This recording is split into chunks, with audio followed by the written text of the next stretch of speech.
Tesla Giga Berlin held a Girls' Day to encourage tech careers. Tesla Giga Berlin held its second Girls' Day to encourage girls to think about tech careers. Schoolgirls from the region, aged 13 to 18, visited the factory, where they got an exclusive look into the day-to-day work of an electric vehicle factory. In order to break any stereotypes that the tech and automotive industries are not for women, Tesla is making a real effort. The Texas manufacturer invited schoolgirls from the Brandenburg region to look at the work of their employees and give an understanding that the auto industry is no longer a male field of work. On Thursday, about 80 schoolgirls aged 13 to 18 visited Giga Berlin for Girls' Day. Tesla took part in the 21st Future Day, which was held in Brandenburg. Under the guidance of female engineers, the girls were able to practice at 5 different stations in small workshops. There, they were able to, for example, create 3D Tesla logos, create circuits from lemons and mini power cables, and assemble car models. Simone Hofschultz from the Oberstufenzentrum in Fürstenwalde oder Spree is participating for the second time with her students at the Tesla Future Day. The company has been inviting schoolgirls to its U.S. locations for years to give them a behind-the-scenes look and insight into the work of female engineers. Giga Berlin continues this tradition. Source: reposted and summarized from Eva Fox at Tasmanian. Tesla Model S Plaid faces its toughest drag race opponent yet. A Tesla Model S has taken on a highly modified Audi R8, producing nearly 1,400 horsepower, in one of the closest drag races yet. Thanks to its incredible off-the-line speed, the Tesla Model S, specifically the Model S Plaid, has become an icon within the drag racing world. Not only does the Tesla easily crush essentially every sedan available on the market today, but it takes some of the most expensive one-of-one hypercars to come even close. That situation was displayed earlier this week when a Tesla Model S Plaid took on a highly modified Audi R8.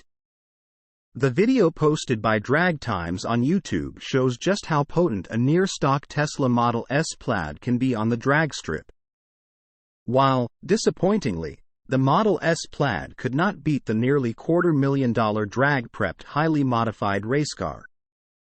Tesla fans can rest assured that as the video progresses, Tesla's flagship vehicle still takes some wins. Most notably, the Tesla crushes a Ferrari 812 Superfast by over a second. Tesla's incredible success at the drag strip and other race environments is great news for enthusiasts and an excellent indicator for the automaker to continue providing high-performance offerings. The Model S and Model X will likely never be top sellers, nor would the upcoming Roadster. Still, they can continue to be engineering samples, showing just how capable the EV leader has become. Looking to the future, many Tesla fans and drag strip enthusiasts alike would love to see Tesla introduce a new lineup of high-performance offerings. And with increasing competition from the likes of Lucid, Porsche, and even hypercar makers like Rimac, the leading EV maker will likely need to if it hopes to continue to hold its drag racing crown. Source: reposted and summarized from William Johnson at Teslarati. Former Tesla president addresses investor concerns regarding Elon Musk. Former Tesla president John McNeil has addressed concerns from Tesla investors regarding Elon Musk's management of Tesla. Perhaps no CEO in the automotive industry is as shrouded in controversy as Elon Musk. Due to his notoriety, general popularity, and knack for implementing out-of-the-box solutions, the CEO has landed in hot water, most recently with investors in his company. Now, those concerns have been addressed by a previous Tesla president on a segment of Squawk Box on CNBC. Sawyer Merritt first reported the CNBC interview on Twitter, highlighting the segment where the ex-Tesla executive addressed investor concerns. Specifically, The ex-president addresses concerns from a recent open letter signed by many notable Tesla shareholders. "I don't think he's that distracted from the business. He's always had a lot going on, but he's incredible at staying involved on the key topics." Most prominently, many investors allege Elon Musk is not spending adequate time at the helm of his EV-making venture, instead working on projects at Twitter and SpaceX. McNeil's response was straightforward. Not only is Musk spending plenty of time at the business, but as evidenced by his answers on the recent earnings call, Musk is still very well versed in the actions and plans of Tesla. Moreover, McNeil states that investors should focus on business performance, which in Tesla's case, remains a positive aspect of the business. The ex-Tesla president attributes Musk's success to an ungodly work ethic and incredible dedication to time management.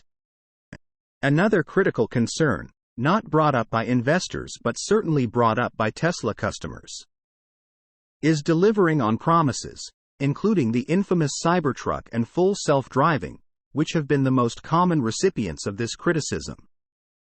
Here, McNeil was more critical of Elon Musk's management. While Tesla has delivered key promises, these promises are often not fulfilled on time, which can be jarring for consumers and investors attempting to gauge the business's actions. The final concern, which has been brought up by investors and even notable U.S. politicians, is regarding talent sharing between Musk-owned businesses, including Tesla, Twitter, and SpaceX. Recently, criticism was spurred when Musk sent Tesla software engineers to Twitter following the acquisition of the social media company. Reacting to this, McNeil was more tight-lipped, noting that while great innovations can come from the talent sharing system, it does have ethical risks. Source: reposted and summarized from William Johnson at Teslarati. Tesla Model S and X no longer available for order in Australia. Tesla has halted Model S and X orders in Australia, over 2 years after the vehicles went on sale in the U.S. The automaker did not give any reason for the decision, with the $400 AUD, $264 reserve button simply vanishing overnight. Now in its place is the option to get updates. The same also applies to Australia's neighbour, New Zealand. The last time the S and X were sold in Australia was in 2020.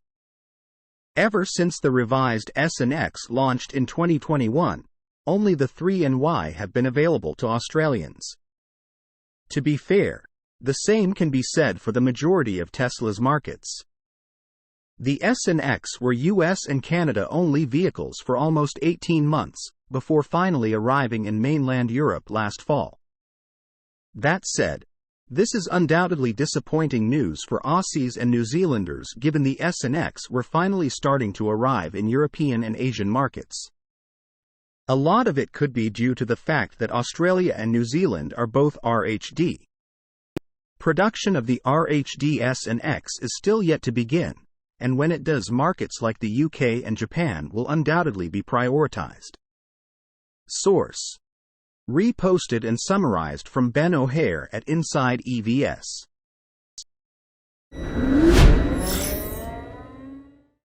Elon Musk remains deeply involved at Tesla despite running other companies, says former exec.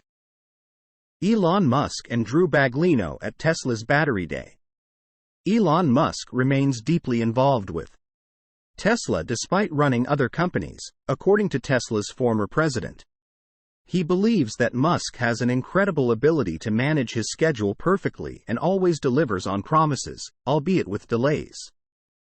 Former Tesla president, Jon McNeill, recently gave an interview to CNBC. He was asked some provocative questions about Elon Musk, his ability to run multiple companies at the same time, the methods he uses to do so, and the impact this has on investors and Tesla customers. McNeill is convinced that Musk is not really distracted from Tesla, despite the fact that he also runs other companies such as SpaceX and Twitter. A good proof of this is that during the Q1 2023 earnings call, he spoke and answered questions at a very deep level. This can only be possible when a person has a deep level of involvement in the issues being discussed. McNeil is convinced that Musk manages his schedule perfectly, so he remains involved in the key topics of his companies. He's involved and he has always had a lot going on, but is incredible at managing his schedule and staying involved on the absolutely key topics, he said. In addition, McNeil said that Tesla continues to increase production and sales of cars, and its income is enviable for any other automaker. I think anybody in the car business would love a 36% comp on a quarter, he said. The company has many advantages to keep playing with, he added. Tesla has the best margins in the industry, and the company can use that as a weapon. McNeil noted that while the company has cut car prices 6 times this year, it has still generated more profit than anyone else in the industry. This is an excellent indicator of the work of Musk and his team. Asked if Tesla could achieve autonomy this year and how the company's customers and investors should feel about this, McNeil stressed that Musk always delivers on promises, albeit with delays. Here, investors have to decide whether to believe him or not, but Tesla is in a space that could be huge in 5 years. So as an investor, you're investing into a space that could be 10 times larger literally in 5 years than it is today, he said. McNeil added that, since Tesla's value is 10 times higher than its competitors, investors should believe something even bigger is coming. Asked how Tesla investors should feel about Musk using Tesla engineers for his other companies, McNeil said it is a very good practice. For example, SpaceX engineers created an alloy for the production of Model Y, which brought great benefits to Tesla. So, by moving talent between Musk's companies, Tesla gets a lot of value from the contributions of talent from other Musk companies. You get these big breakthroughs by moving that talent and context switching them, he said. Adding that it doesn't really get told is how much value they add back to Tesla as they come in and help. I don't think he's that distracted from the business. On the earnings call, he was answering questions at a really deep level. He's always had a lot going on, but he's incredible at staying involved on the key topics. Source: reposted and summarized from Eva Fox at Tasmanian.